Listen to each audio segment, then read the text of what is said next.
आखिर क्यों हम जैसा बनना चाहते हैं वो ना बनकर कुछ और बन जाते हैं? इसका कारण जानिए गौतम बुद्ध से। हर किसी का अपना एक लक्ष्य होता है कि उसे जीवन में क्या करना है और क्या बनना है। लेकिन जैसा आप बनना चाहते हैं वैसा नहीं बन पाते हैं। क्या आप इसका कारण जानते हैं? जीवन में हर व्यक्ति सफल बनना चाहता है, लेकिन सफल बनने के लिए आपको अच्छे विचारों को अपनाने की जरूरत है। गौतम बुद्ध के उपदेशों से आपके जीवन में सकारात्मक बदलाव आते हैं और इससे आपका जीवन बदल जाता है। यही कारण है कि बुद्ध के विचारों को सुखी जीवन का सूत्र कहा जाता है। सफल बनने के लिए हर व्यक्ति का अपना एक लक्ष्य पहले से ही निर्धारित होता है और वह उसी के अनुरूप काम करता है। लेकिन कई बार ऐसा होता है कि आप जो बनना चाहते हैं वैसा नहीं बन पाते हैं। कुछ लोग इसे लेकर यह मान लेते हैं कि शायद उनकी किस्मत में ही यही लिखा होगा, तो वहीं कुछ लोग अपनी किस्मत को खराब कहने लगते हैं और कुछ लोग यह मानकर संतुष्ट हो जाते हैं कि शायद वह इसे डिजर्व ही नहीं करते थे। लेकिन इसका असली कारण कुछ और ही होता है। गौतम बुद्ध की इस कहानी से जानते हैं इसका कारण। गौतम बुद्ध की कहानी। एक बार गौतम बुद्ध को एक सभा में उपदेश देना था। सभा में करीब 100 से ज्यादा लोग उपस्थित थे और उनका इंतजार कर रहे थे। गौतम बुद्ध आए लेकिन बिना कुछ कहे ही चले गए। बुद्ध का ऐसा व्यवहार देख सभी हैरान रह गए, लेकिन किसी ने उनसे कुछ कहा नहीं। अगले दिन फिर से सभा का आयोजन हुआ, लेकिन आज सभा में उपस्थित लोगों की संख्या घटकर 80 हो गई। आज भी बुद्ध ने ऐसा ही किया। वे सभा में आए लेकिन बिना कुछ बोले चले गए। आज भी लोग हैरान हुए, लेकिन बुद्ध से किसी ने कुछ कहा नहीं। अगले दिन फिर से सभा का आयोजन हुआ और लोगों की संख्या घटकर 50 हो गई। बुद्ध फिर से सभा में आए और बिना कुछ बोले ही चले गए। आज भी बुद्ध से किसी ने कोई प्रश्न नहीं किया। अगले दिन फिर से सभा का आयोजन हुआ और इस बार लोगों की संख्या केवल 30 थी। आज भी बुद्ध बिना कुछ बोले मुस्कुराकर चले गए।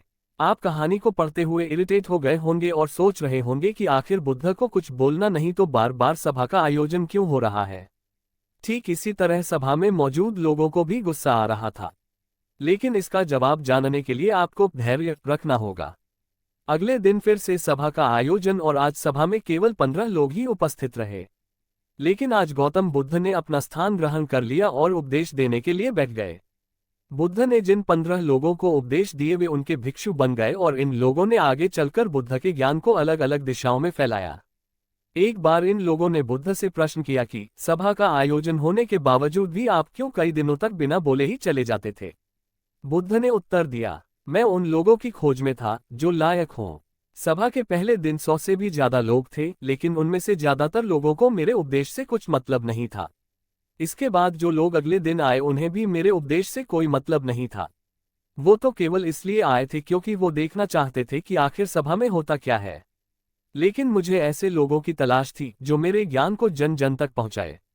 मैं कई दिनों तक इसलिए बिना बोले चला गया क्योंकि मैं ये देखना चाहता था कि आखिर वो कौन लोग हैं तो सच में मेरे उपदेश को सुनना चाहते हैं और जिन्हें वास्तव में ज्ञान पाने की प्यास थी। ऐसे लोग ही रोज आए।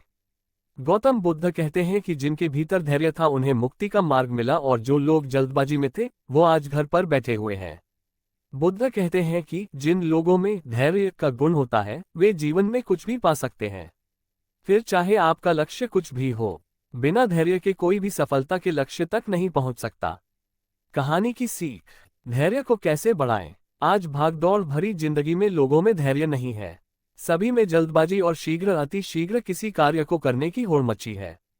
लेकिन गौतम बुद्ध बताते हैं कि अपने भीतर धैर्य को कैसे बढ़ाएं। बुद्ध कहते हैं कि निरंतर अभ्यास से हम अपने भीतर के धैर्य को बढ़ा सकते हैं। यानी आप जो भी बनना चाहते हैं उसके लिए धैर्य की आवश्यकता है। उम्मीद करता हूं इस बुद्ध मॉरल स्टोरी से आपको आज बड़ी सीख मिली होगी। तो दोस्तों, ये बुद्ध मॉरल स्टोरी आपको कैसी लगी जरूर बताना और कमेंट में नमो बुद्धाय जरूर लिखिए।